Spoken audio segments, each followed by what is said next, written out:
more people seek mental health care, communities across Illinois are running into a problem. Not enough providers. State lawmakers held a hearing today to discuss the behavioral health care shortage.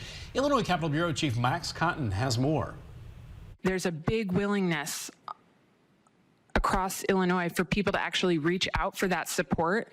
And yet when they do, they hear things like 6-month wait list, 9-month wait list, and they're just not able to get the support that they need. According to the Illinois Department of Human Services, there are 13.8 behavioral health care professionals for every 10,000 residents. It means nearly 5 million Illinoisans live in an area with a mental health professional shortage. And that is what looking hard at building the workforce and retaining the workforce is all about. This is lawmakers' second subject matter hearing on the shortage. They say the biggest problems they heard about at the first hearing include narrow insurance networks, troubles with pre-authorization, and low pay. Providers are saying firsthand the lack of pay for people who have advanced degrees is driving them out of the field. It's become difficult to attract high-quality behavioral health workers into the field. We are losing those workers not because of the mission, but because they can no longer survive on the wages and the rates for reimbursement that are being provided. They also deal with lots of red tape and paperwork,